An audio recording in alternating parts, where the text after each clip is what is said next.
वालेकुम। वालेकुम अस्सलाम। आपको कितना अर्सा हो गया यहाँ आए हुए? यहाँ मुझे तकरीबन 6 महीने हो गए। की और बाकी भी तो हम तो यहाँ जो लोग हैं वो उनकी तरफ से कोई शिकायत तो नहीं किसी किस्म की आपको कि आप यहाँ हैं? हाँ, कुछ को तो पता है, कुछ को नहीं पता है। तो जिनको पता है यहाँ क्या सहूलतें आपको मिल रही हैं? सहूलतें वो मिल रही हैं जिससे हम उधर महरूम थे। अस्सलाम वालेकुम। वालेकुम अस्सलाम। आपको यहाँ आए हुए कितना अर्सा हो गया है? हो गया तक महीना हो गया है। महीना हो गया। कौन छोड़ के गया और किस वजह से छोड़ के गया? तो वो उन्होंने भी देखभाल का जिम्मा नहीं लिया? नहीं, वो तो खुश है इस बात में। ऐसी कोई बात नज़र नहीं आ रही कि आप यहाँ आ गए हैं? कोई ऐसी बात हुई है जिस की वजह से आप घर छोड़ के यहाँ आ गए हैं? कोई रब्ता कोई रब्ता नहीं। तो ख़ानदान में कोई ऐसी शख्सियत नहीं है जो सब बेकार, जो बैठा के मसले को हल करता है? हमारे जो थे वो बुजुर्ग वो तो गुजर गए, इस दुनिया से बहुत हो गए। बिस्मिल्लाहिर्रहमानिर्रहीम। अस्सलाम वालेकुम। मैं हूँ खुर्रम इब्न शब्बीर और आप देख रहे हैं नूर मीडिया चैनल। आज हम आपको एक ओल्ड होम का विज़िट करवाएंगे जिसमें हम आपको दिखाएंगे कि यहाँ के जो यहाँ मौजूद जो बुज़ुर्ग हैं वो अपनी ज़िंदगी कैसे गुजारते हैं, यहाँ के जो ऑनर हैं वो उनके लिए क्या सहूलतें लेकर आए हैं और इसकी स्टोरी है पूरी, वो किस तरह की स्टोरी है, आम ज़िंदगी कैसे गुजरती है और ओल्ड एज होम में ये कैसे गुजरती है। तो ZUK ओल्ड एज होम में हम तशरीफ़ लाए हैं और देखते हैं और आपको भी दिखाते हैं। चलिए मेरे साथ। जी, इस वक्त हम मौजूद हैं ZUK ओल्ड एज होम में और इसमें जो बुज़ुर्ग हज़रात हैं वो रहाइश पज़ीर हैं जिनका ज़िम्मा जो है फ़र्क साहब ने लिया हुआ है। इनसे गुफ्तगू करते हैं वो यहाँ कैसे आए हैं और कितने अरसे से यहाँ हैं और यहाँ इनकी ज़िंदगी कैसी गुजरी है। अस्सलाम वालेकुम। वालेकुम अस्सलाम। आपका नाम क्या है पहले तो ये बताएं? मेरा नाम मुस्तफ़ा शाह है और मैं यहाँ पौने 2 साल से हूँ उनके पास। एक्सीडेंट में मेरी फैमिली की डेथ हुई है, तो जब मुझे इन्होंने अपने पास लिया है तो कोई टर्म एंड कंडीशन नहीं थी, कोई टाइम फ्रेम की बात नहीं हुई, कोई मुझसे उस चीज़ का मुआवजा नहीं लिया गया। जो है ना, खुदा की रज़ा के लिए उन्होंने मुझे क्या सबको इस तरह रखा हुआ है और उनके इलाज मुआवजे के लिए भी मेरे टांगों में भी मसला था। अच्छा, आपने बताया कि आपका एक्सीडेंट हुआ तो आप गाड़ी में थे और आपकी फैमिली साथ थी, तो उस फैमिली में मतलब कितने बंदे थे और एक्सीडेंट के बाद कितने बंदे जो है वो फोत हो गए और कितने बच गए थे? उसमें यह है कि आगे ड्राइवर था और बड़ा बेटा मेरा आगे बैठा हुआ था सुकी एवरी में, तो दरमियान वाली सीट में जो है मेरी मिसेस थी और साथ बेटी और साथ छोटा बेटा था। मैं पीछे कोने में बैठा था। तो एक्सीडेंट में जो है वो वहीं पे जगह मौके पे ही अल्लाह को प्यारे हो गए, सारे फोत हो गए जी। तो एक्सीडेंट किसके साथ, ट्रक के साथ हुआ या क्या? हाँ, आगे से लोडर गाड़ी आ रही थी, गलती उसने की। स्पीड में हम भी थे क्योंकि हम फौतगी पे जा रहे थे, तो मैं उसमें प्रेस हुआ। उसके बाद जो है वो सब रेस्क्यू वालों ने किया और जब होश में आया तो उसके बाद पता चला कि ये सिलसिला है। सारे फोत हो गए। तो कुछ अरसा तो बेहोशी में रहा, फिर सर पे चोट लगने से जो है वो याददाश्त पे बड़ा असर पड़ा था। फिर डॉक्टरों ने कुछ इतनी कोशिश करके मुझे जो है ना कुछ नॉर्मल किया। उसमें था कि फिर वो भतीजे से कंडक्ट हुआ, एक ही था हमारा, तो उसने मुझे वो ले गया कि जी आपका इलाज करवाएंगे। तो पावर ऑफ अटॉर्नी जो थी उसको देनी पड़ी, दी। तो उसने अटॉर्नी आपके पास जो जायदाद वगैरह थी उसकी भी पावर ऑफ अटॉर्नी दी आप? हाँ, वो दी ना कि ये अभी गार्डियन यही है और ये मेरे केयर एंड टेकर सारा इसी ने करना है। तो उससे उसने ये किया कि मुझे वो अस्पताल में छोड़ के तो वो निकल गया बाहर। जायदाद वगैरह लेके चीज़ें लेके वो चला गया? उसके बाद मैं फिर वो अस्पताल वाले तो अंडर अटेंडेंट को नहीं रखते, तो फिर वो हमारे एक वहाँ मस्जिद थे, उनको पता चला, उन्होंने फिर यहाँ पता करके तो फिर यहाँ फ़खर अब्बास के पास मुझे एडमिशन करवाया उसने। इसने फिर देखी कंडीशन तो इसने फिर यहाँ मेरा एक ऑपरेट करवाया। फरीदुल्लाह ज़मरी साहब हैं, आर्थो के बहुत अच्छे सर्जन हैं। आपकी जो टांग का ऑपरेट है वो यहाँ फ़र्क साहब ने करवाया? जी। उसके बाद हमारी जितनी भी मेडिकेशन है ये अब तक भी है वो कर रहा है, तो अल्लाह इस बच्चे को सलामत रखे और मेरी ये दुआ भी है। और हम सब जितने भी हैं کچھ بیماریوں سے بھی لڑ رہے ہیں. اور اس چیز میں یہ ہے کہ 20-22 لوگوں کا سنبھالنا کرنا، تو اس میں یہی کہوں گا کہ آپ سے کوئی منتھلی وغیرہ بھی لیتے ہیں یا آپ کے جو آپ کے رشتہ دار ہیں وہ کوئی منتھلی وغیرہ بھی دیتے ہیں یہاں؟ نہیں ہمارا تو کچھ نہیں ہے جی. سارا خرچہ یا سارا خرچہ جو ہے وہ فخر نہیں کرنا ہوتا ہے. ایون جو ہے بلڈنگ رینٹل ہے، اس کے علاوہ بلز آتے ہیں. پھر ہمارا منرل واٹر کا ہے کہ وہ ہم پانی بھی نہیں پینے دیتا کہ پہلے سے بیمار ہیں ہیپاٹائٹس اس طرح کی ڈینجرس ڈیزیز نہ ہو. تو صفائی میں، ہائیجینک میں اور ڈائٹ میں جو ہے وہ بھی مینول کے حساب سے وہ کھانا دیتے ہیں کہ بیمار ہیں، بزرگ ہیں اور جو سانس کے مریض ہیں ان کا بھی خیال رکھا جاتا ہے. اب تو آج کل سردیاں ہیں، تو سردیوں میں کیا مطلب ہیٹر وغیرہ کا کیا چکر ہے؟ پھر تو آپ یہ دیکھیں گے یہ بڑا کاسٹلی ہے. یہ بھی اس نے لایا اسی لیے کہ بوڑھے ہیں، ان کو یاد نہیں رہے گا. اگر یہ جلتا رہ گیا تو پھر جو ہے گیس سے ان کا جو ہے نا مسئلہ نہ بنے، کیونکہ یہ سانس کا بھی مسئلہ ہے. تو ٹھیک ٹھاک نارمل بھی ہوں تو ان میں بھی ہو جاتا ہے. تو اس نے یہ سب سے مہنگے ترین جو ہے ہیٹر لگوائے ہیں یہاں پہ. اس کے برعکس پھر وہ دوسرے بھی اس نے الیکٹرک کا بھی رکھا ہوا ہے. تو سردی سے تو جتنی پروٹیکشن وہ ہو سکتی ہے اس طرح پھر کھانے میں بھی ہے کہ بوائل انڈا جس نے کھانا ہے یا کھانے پینے میں چیزوں کا وہ گیس والا کام ہی نہیں رکھا کہ گیس بند بھی ہو گیا نا بجلی کے ساتھ تو وہ خود واپس نہیں آئے گا جب تک یہ الیکٹرک سے آن نہ کرے. آٹومیٹک ہیٹر ہے. مطلب کہ یہاں جو سہولت آپ کو دی گئی ہے وہ اچھے اسٹینڈرڈ کی سہولت ہے. جی اس میں کوئی شک نہیں ہے. اور وہ اور بھی چاہتا ہے. اس بچے کے ویوز آپ دیکھیں تو اس بچے کی سوچ، اس بچے کو اللہ تعالیٰ نے بنایا ہی کچھ اس طرح سے ہے کہ وہ کسی کی تکلیف یا وہ بیماری دیکھتا ہے یا کسی کا مسئلہ. اب بہت سے ایسے بھی ہمارے ساتھ آئے ہیں، کچھ بھائی جو ہے نا وہ دنیا سے بھی چلے گئے ہیں. کچھ لیڈیز میں بیویاں تھیں، مائیاں، وہ بھی تو ان کے ریلیٹیو ان کی ڈیڈ باڈی لینے کے لیے بھی نہیں آ رہے تھے. تو وہ سب کچھ پھر فخر نے خود ہی کیا ہے. ان کے کفن دفن کا آتے ہیں روزانہ، ان کی جو پالے جیسے تکلیفات ہیں جس میں ان کو باقاعدہ مالش کرتے ہیں، فزیوتھراپی کرتے ہیں. ہاں پھر دیکھو یہ کتابیں جو ہے لائبریری ہمارے لیے رکھی ہے کہ وہ لائبریری سے ہم کسی قسم کا بھی کتاب اٹھا کے لا سکیں، دینی پڑھ سکتے ہیں. وہ ٹی وی بھی رکھی ہے آگے، سہولت ہر قسم کا میں نے سہولت کہ یہ اپنے سوچوں میں نہ پاگل ہو جائیں. اب دیکھنے والوں کو کیا پیغام دیں گے اس ادارے کے حوالے سے؟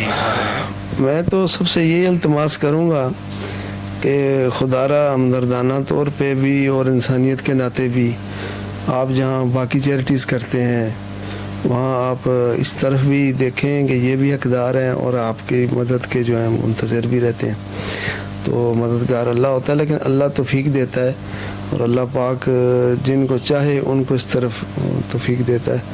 تو تھوڑا سا ایک قدم آگے آئیں. جو حالات دنیا پہ بنے ہوئے ہیں، یہ نفسا نفسی کا عالم، اور یہ جس طرح ابھی فلسطین کے حالات ہیں، جو ملک کے اپنے ہمارے حالات ہیں، تو یہ کیوں بھول جاتے ہیں وہ رشتہ دار بھی یا وہ اولاد بھی کہ یہ جیسی کرنی ہے پھر ویسی بھرنی بھی ہے. تو اگر دولت مند ہیں وہ اپنے پیسے کو اور کاموں میں لگاتے ہیں تو اس کا اچھا مصارف تو یہی ہے کہ اچھی جگہ پہ لگایا جائے جہاں کچھ زندگیوں کو سنبھالا ہوا ہے کسی نے، تو اس میں اس کی آپ مالی مدد کریں. اگر کوئی میڈیسن کمپنی ہے تو وہ ان کو میڈیسن بھی دے سکتی ہیں. اس کے علاوہ سب کچھ تو وہ نقد امداد پہ چلتا ہے کیونکہ اسی نے سارا کچھ دینا ہوتا ہے، بل بھی اور کرایہ بھی، سارا نظام. اب کوئی ایمرجنسی بنتی ہے تو اس پیشنٹ کو ہاسپٹلائز کروانا، ایڈمیشن کروا کے اس کی ٹریٹمنٹ کروانا، یہ سب جو ہے اسی ایک بچے کا وہ ہے، اس پہ ذمہ داری ہوتی ہے. یہ ہمارے لیے پیدے کی بات ہے اور جو ہمارے ساتھ کرتے ہیں ان کے لیے دو قسم کے پیدے کی بات ہے، کیونکہ آخرت میں صرف اپنا اعمال ہی کام آتا ہے، کوئی بھائی بہن کام نہیں آتا، نہ سفارش کام آتا ہے. تو یہ جو دولت کے ذریعے سے جس کو اللہ نے توفیق دی ہے، اگر وہ ہمارے ساتھ ہمدردانہ ہمدردی کر کے ہمارے پر ترس کھا کے ادارے کے ساتھ اس طرح کریں کہ ہمیں وہ سپورٹ مل جاتی ہے، تو یہ ہمارے ساتھ تو نیکی ہے. دعائیں تو ہماری بھی ملے گی اس کو، آخرت کے لیے بھی دعائیں کریں گے، اس کی دنیا کے لیے بھی دعائیں کریں گے، اس کے بال بچوں کے لیے بھی دعائیں کریں کہ اللہ نیک اولاد ان کو عطا فرمائے. اور اللہ تعالیٰ اس کو اگر 10 گنا وہ ہماری طرف سے ملتا ہے تو یا اللہ 10 گنا اس کو اپنی طرف سے بھی دے دے، کیونکہ اللہ تعالیٰ کی شان یہی ہے کہ وہ صرف آپ کے نیت کا تک نہیں دیکھتا، آپ کی نیت کی الگ دیتا ہے، قدم بڑھنے کے الگ اجر ملتا ہے، جو کرتے ہو اس کا الگ ملے گا، پھر بعد میں پھر وہ اپنا فیصلہ کرتے ہیں کہ اب میری طرف سے آپ کو یہ الگ ہے۔ تو یہ بڑی اجریں ہیں۔ آپ کو اگر 1 کروڑ روپے میں 1 لاکھ روپے کدھر خرچ کر لیں، آپ پہ کوئی فرق نہیں آئے۔ کبھی یہ نہ سوچیں کہ یار آپ کم ہو جائیں گے۔ صحابہ کرام بڑے بڑے صدقے دیتے تھے، وہ 100 اونٹ غلام آزاد کر لیتے تھے، ان سے تو کمی نہیں آئی۔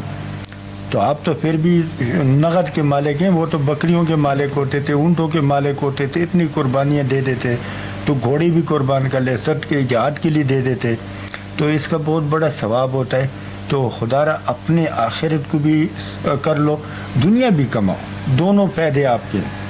ہمارے کو تو فائدہ ملے گا ہی ملے گا آپ کے ذریعے سے اللہ تعالیٰ کے فضل سے، لیکن وہ آپ کو جتنا فائدہ دے گا تو آخرت میں آپ ہمیں بولیں گے کہ واقعی یہ آپ لوگوں سے خرچ کرتا، اللہ نے مجھے وہ صلہ دیا، انشاءاللہ۔ حکومت سے میرا یہ ہے کہ وہ بھی سنتے ہیں لیکن وہ کسی کا کرتے نہیں ہیں، تو ان میں یہ ہے کہ ہم تو ان سے یہ کہتے ہیں کہ اگر آپ بلوں میں کچھ کمی لائیں یا کچھ بالکل فری نہیں کر سکتے تو اس میں کم تو کریں، کیونکہ وہ بجائے اس میں وہ جو ہے نا وہ کرنے کے نہیں کرتے۔ ہم تو اپنے مسلمان بھائیوں سے جو اوورسیز پاکستانی ہیں وہ کے غلام ہیں، یہ بالکل جو ہے نا ہمدردی نہیں رکھتے کسی انسان کے لیے، یہ نہ مسلمان کے لیے، اس کو تو سوچو ہی نہ۔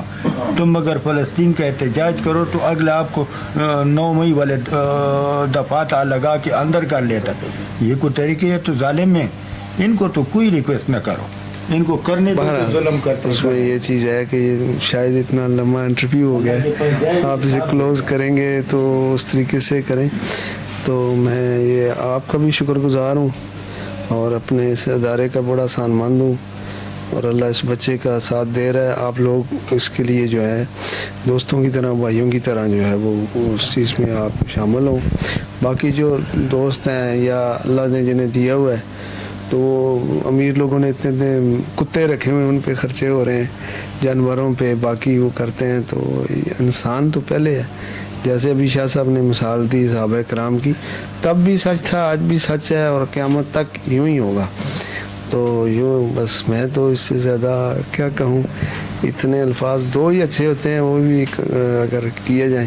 ہم اچھے خاندان سے ہیں، ہم نے کچھ یہ نہیں کہ زندگی سڑکوں پہ گزاری ہے، تو ہمیں ریکویسٹ کرنے میں بھی شرم آتی ہے۔ ٹھیک ہے، ہم کسی سے نہ مانگ سکتے ہیں نہ مانگتے ہیں، لیکن یہ گھر کے لیے تو کہ امیر غریب کے کام آئے اور غریب امیر کے کام آئے۔ وہ کس طرح؟ امیر کئی بلچہ نہیں مار سکتا، غریب کو پیدا رکھا ہے کہ وہ کئی بلچہ مار کے اس کے ماحولات بنائے، اس کی مزدوری لے، اپنا وسیلہ بنایا اس کو کہ روزی اس کے وسیلے سے وہ بنائے، وسیلہ بنایا مزدوری کا۔ تو امیر فضول نہیں ہے، امیر بھی بڑے کام کا ہے، اگر وہ کچھ بھی نہ کرے نا اس کا پیسہ غریبی کے کام آتا ہے ہر حالت میں۔ فنڈنگ کرے تو فنڈنگ کر کے اس تو کے کر کوکنگ سکتے ہیں بنا نا۔ کے دیتے ہیں، اس کے گھروں میں کپڑے دھلے جاتے ہیں، اس کے ڈرائیور رکھتا ہے، اس کو سہولتیں، تو وہ وسیلے ہیں غریبوں کے۔ یہ کوئی عام بات نہیں ہے، یہ اللہ کی شان ہے اور اس کی مہربانیاں ہیں دونوں پر، امیر پر اپنی جگہ، غریب پر اپنی جگہ۔ لیکن یہ نہ بندہ سوچے کہ امیر غریب یہ الگ الگ نہیں ہے، یہ ایک دوسرے کے بغیر نہیں ہے، اور اللہ تعالیٰ قیامت تک یہ 2 باتیں ساتھ لے جائے گا، ساتھ لے کر جائے گا۔ جی یہ گفتگو آپ نے سنی۔ آج کا دن ہمارا جو ہے وہ ZU کے اولڈ ایج ہوم جو ہے اس میں تھا، اور اس میں جو یہاں کے رہنے والے ہیں، جو بزرگ ہمارے ساتھ موجود ہیں، کچھ حادثاتی طور پر یہاں آ گئے ہیں، کچھ کو کوئی چھوڑ کے چلے گئے ہیں، لیکن جو یہاں کے آنر ہیں یا انچارج ہیں فاروق صاحب، انہوں نے ان کی دیکھ بھال کی ہے۔ تو ان کی جو گفتگو آپ نے سنی وہ یہ تھی کہ یہ ان کو اچھی سہولتیں مل رہی ہیں، تو آپ میں سے اگر کوئی تعاون کرنا چاہتا ہے تو ضرور ان کے ساتھ تعاون کریں۔ ہم ان کا نمبر یہاں چلا دیں گے اور آپ ان سے رابطہ کر لیجئے گا۔ السلام علیکم۔ وعلیکم السلام۔ آپ کو کتنا عرصہ ہو گیا یہاں آئے ہوئے؟ یہاں مجھے تقریباً 6 مہینے ہو گئے۔ تو یہاں کیا سہولتیں آپ کو مل رہی ہیں؟ سہولتیں وہ مل رہی ہیں جس سے ہم ادھر محروم تھے، یعنی بچوں کی ہمیں خدمت چاہیے تھی جو نہیں کر سکے، یا ہماری یہ لوگ خدمت کر رہے ہیں۔ صورتیں الگ الگ ہیں، मसलन मुलाजिम रखा हुआ है तो कुछ लोग मिलने आते हैं, वो खिदमत कर लेते हैं। तो ये ख़ुद भी हमारे साथ होते हैं, हमारा ख्याल रखते हैं हर चीज़ का, हमारे साथ रात भी गुजारते हैं ताकि रात को इनको कोई परेशानी हो तो फिर हम मौजूद हो। हाँ, तो कितना अर्सा हो गया आपको यहाँ आए हुए? 6 महीने बताया। 6 महीने। अच्छा, क्या आपकी जो औलाद है वो हयात है या नहीं है? किस वजह से आप यहाँ आए? क्या कोई मैंने असल में शादी प्यार की थी, तो 5 बच्चों में से एक बच्चा पला, 6 महीने का रह गया था, 10 साल बाद बीवी फोट हुई। तो बस इसी को पालता रहा हूँ और टारगेट रखा शादी नहीं करनी। 28 साल उम्र थी उस वक़्त मेरी जब वाइफ फोट हुई। तो आज 36 साल हो गए बच्चे को, शादी भी उसने की है, 3 बच्चे भी हैं अभी। तो मुझे अभी उसकी ज़रूरत पड़ी, अब तक तो मुझे ज़रूरत नहीं थी। मैंने दिल का ऑपरेशन किया था, स्टेंट डाले, मुझे हर्निया भी है, उसका भी करना है, लेकिन दिल की धड़कन बहुत स्लो है, 20% धड़कन है, जिसकी वजह से ऑपरेशन नहीं हो रहा। चांस 50-50 है। तो मसला बना हुआ है। मुझे बीमारी में चला गया था उसके पास, क्या मेरी खिदमत करेगा? वो बस जायदाद के लालच में मुझे मारने पर तुल गया। तो ये रंग मैंने देखा तो मुझे तो पहले ही अटेंशन हो गया, यार ये क्या, ये चीज़ तो पहले क्यों नहीं बोल रहा था, अब क्यों बोल रहा है जब मैं मर रहा हूँ? तो इसको फिक्र है कि ये मर गया तो ये फिर मैं रह जाऊँगा इस चीज़ से कि क्या मसला है। मैंने उसे बोला, मैं कहते नहीं मुझे बस कर लो, मुझे और नहीं चाहिए। महीने तक खिदमत की है, वो भी मैं पैसे देता हूँ, घर का राशन भी मैं देता हूँ, आने जाने किराया, मेडिकल सारा मैं करता हूँ। कभी कम्प्लेक्स ले जाता था, कभी पुलिस क्लिनिक ले जाता। लेकिन महीने बाद जब देखा इसने कह रहा अब तो नहीं कर, तो क्योंकि जायदाद बहुत ज़्यादा है, तो भाई हैं 5 और बड़े भाई के पास सारा कुछ है, तो वो तकसीम में हम एक दूसरे को बांटने में इकट्ठे नहीं हो सकती किसी सूरतों कि 2 सरकारी हैं तो 3 प्राइवेट हैं, तो किसी को छुट्टी मिल रही है किसी को नहीं। उनकी भी औलादें जवान हैं, तो फिर अनबन बनता है, दुश्मनी बनती है, अरे ये जगह हमने नहीं लेनी थी क्यों ले ली, बाप से भी झगड़ा करते, फिर हमारे साथ भी दुश्मनी हो जाती है, हमारी औलाद 100 वादे गाड़े उठते हैं। तो मैंने उसको बोला, बेटे जब एक भाई भी नहीं छेड़ रहा है इस चीज़ को तो हम क्यों छेड़े? मैं तो बीच वाला हूँ, मेरे से 2 बड़े हैं 2 छोटे हैं। तो मैं कहा मैं अभी इस वक्त मत छेड़ो, इस वक्त में ये तवज्जो दो। देखो बोला मरो। अभी बेटा है किधर है? वो क्या काम क्या करता है? J11 है। काम क्या करता है वो? काम तो क्या करता है, घर दामाद बना हुआ है, बस उनकी खाता है उनकी पीता है, दिल चाहता है तो ड्यूटी कर लेता है, नहीं तो खाना पीना उधर से आता है उसको, बस अपना मोबाइल में लगा रहता है और कोई परवाह नहीं। मर्जी की थी अपनी मर्जी से? शादी तो मेरे 2 भांजियाँ घर बैठी थी, वो नहीं कर रहा था उनसे। मैंने बोला बेटे देखो मेरी बीवी नहीं है, तेरी वजह से मैं शादी नहीं कर रहा था, तो मुझे तेरे से एक ही तो फरमाइश थी कि ऐसी औरत से शादी करो जो मेरी बेटी बन सके। कल तू मेरी खिदमत नहीं करेगा, जब मुझे ज़रूरत होगी तेरी तो वो बीवी तेरी करेगी, याद रखो। इसने नहीं किया, नहीं तूने प्यार की शादी की। और मैं कहा पागल, मैंने तो प्यार की थी, पसंद की तो नहीं की थी। प्यार और चीज़ है, पसंद और चीज़ है। तो मैं तो ऐसे बहू दे रहा हूँ कि आज भी वो मेरे पीछे मरती हैं, जब मैं घर जाता हूँ तो शादीशुदा हैं भांजियाँ भी, तो वो जनाबली मेरे चूमती रहती हैं, मुझे इतना प्यार करती हैं। तो अगर वो मेरे घर आती तो मेरे कितना बाप का प्यार वो देती मुझे बच्चे का। तो मैं कहा ऐसा मत करो, तेरी बहन नहीं थी मेरी बेटी नहीं थी, तो दोनों सूरतें अदा हो जाएंगी, तेरी को अल्लाह बीवी अच्छी दे देगा और मुझे एक बेटी मिल जाएगी।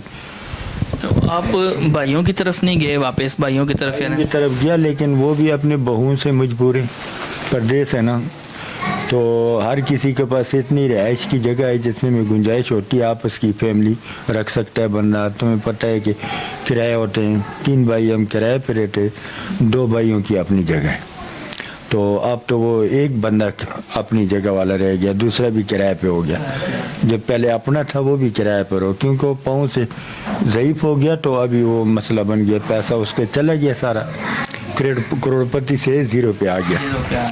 अब उसके बच्चे जिस सोसाइटी में उसने पाले पुले हैं, अब वो जो ख़र्चा मांग रहे हैं उसको पूरा होना ही उसके लिए मुश्किल हो रहा है। तो उधर बीवी भी उल्टी हो गई है, बच्चों को वरगलाते वो यानी हर घर में मसले पैदा हो जाते हैं। फिर जब मियाँ कमज़ोर हो गया ना तो जनानी जो है ना बच्चों को मसल बना देती है मियाँ के लिए।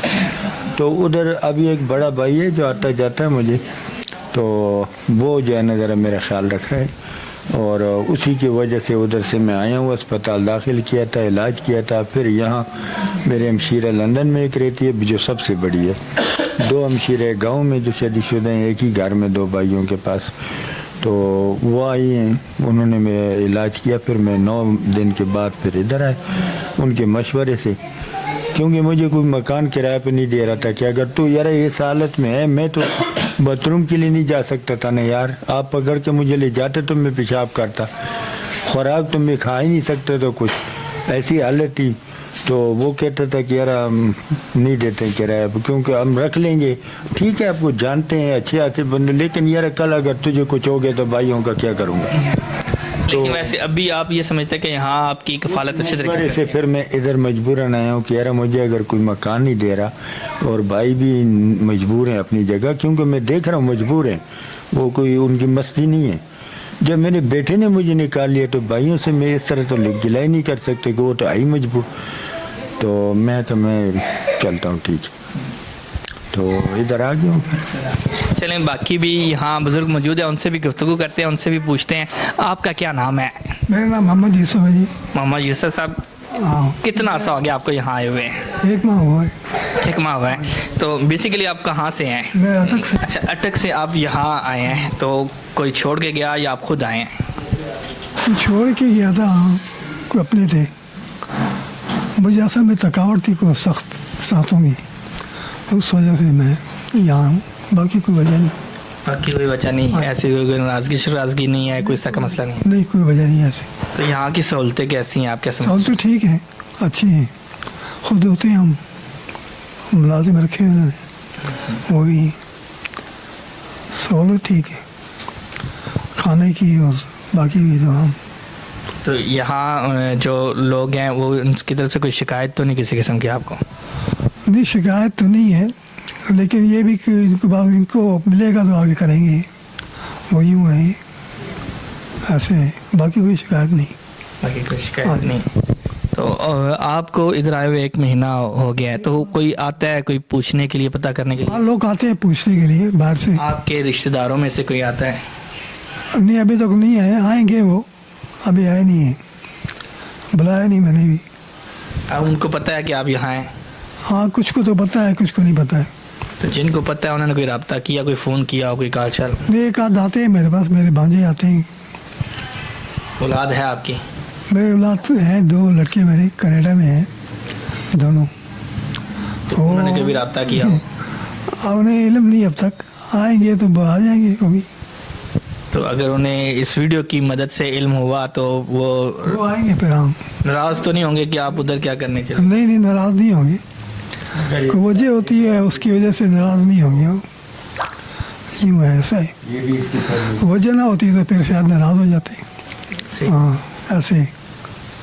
तो यहाँ छोड़ने के लिए कौन आया था, किस वजह से छोड़ के गया? भांजा आया था वो यहाँ पे छोड़ने के लिए। अस्पतालों में असल वो इतने रखते नहीं है, वो इतना वक्त नहीं होता उनके पास। तो यहाँ पे वाइफ मेरी है जी, तो यहाँ पे वक्त होता आदमी खुल के बैठ लेता, यूँ है। तो यहाँ ज़िंदगी कैसे गुजरी है? ठीक ही है ज़िंदगी, ठीक है, हाँ, मसला परेशानी नहीं? कोई प्रॉब्लम ऐसा नहीं। वालेकुम अस्सलाम। आपको यहाँ आए हुए कितना अर्सा हो गया है? हो गया तकरीबन महीना हो गया है। महीना हो गया। कौन छोड़ के गया और किस वजह से छोड़ के गया? यहाँ छोड़ के तो मेरा भांजा ही गया है,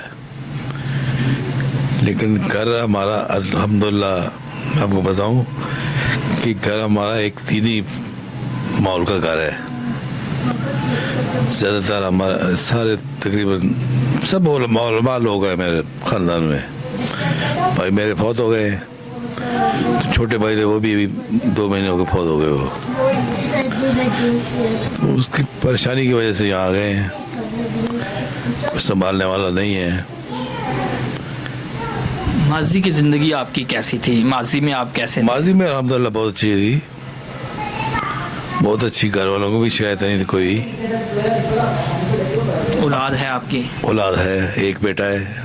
کیا کرتے ہیں وہ؟ 10ویں کلاس میں ہے.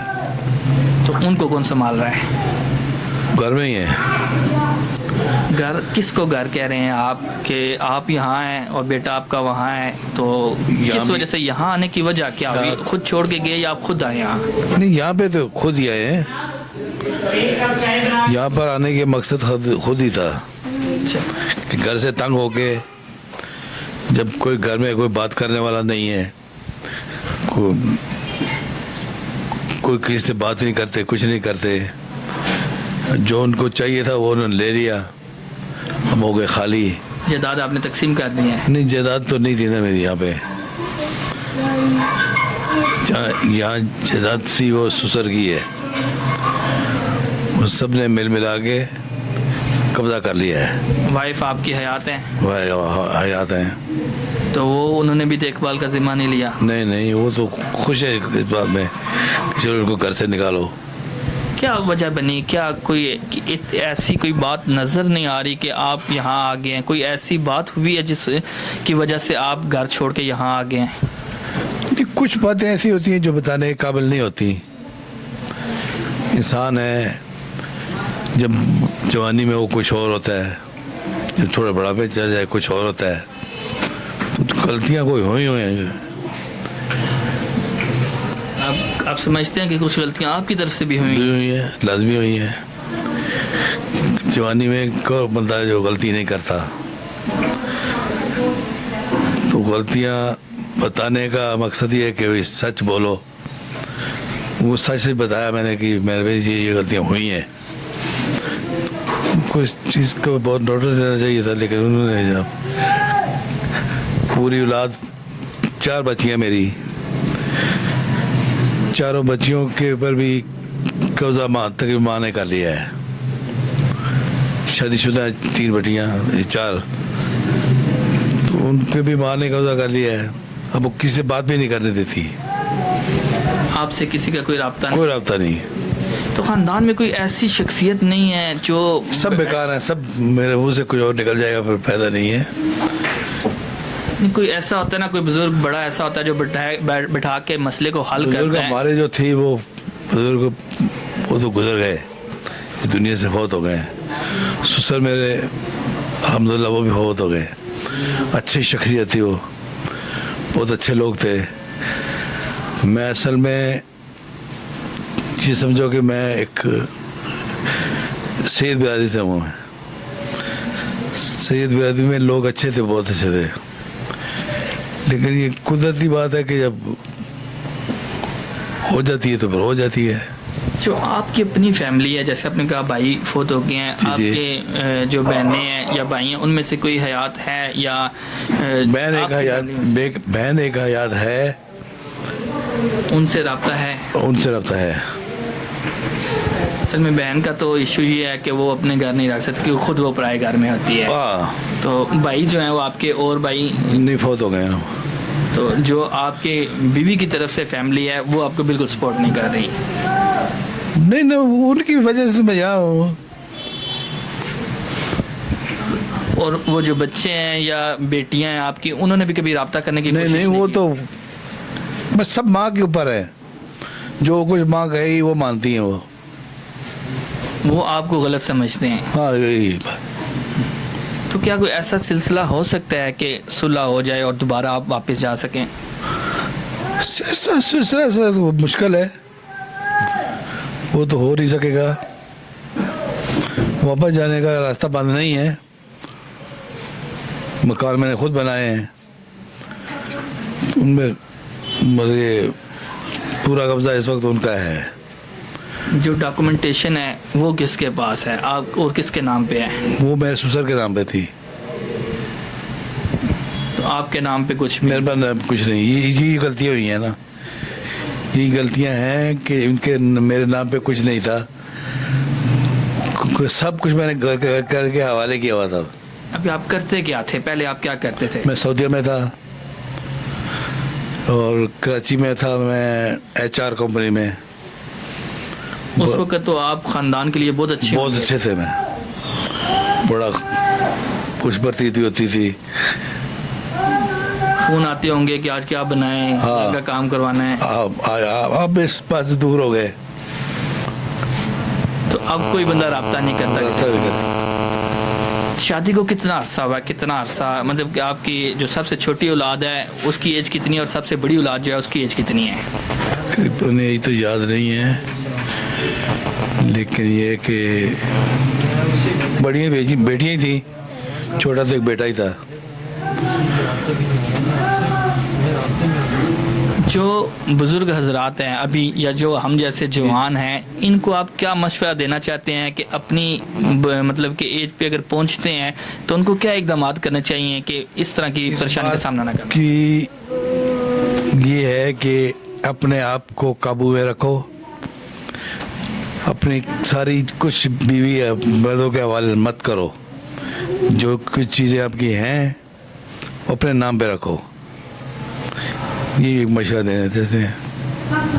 जी बहुत शुक्रिया, अल्लाह ताला आपकी मुश्किलें आसान फालज हो गया है, फालज होना है वो मुझे 1 साल हो गया है। अच्छा, उसकी वजह से जुबान मेरी थोड़ी थोड़ी रुक रही है।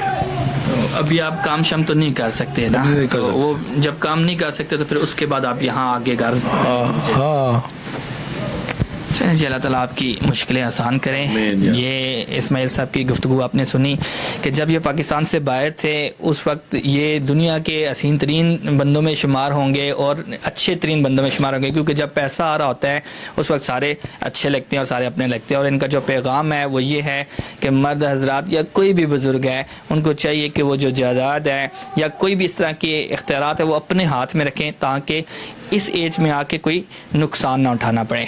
मिलते हैं आपसे अगली वीडियो में। अल्लाह हाफिज़।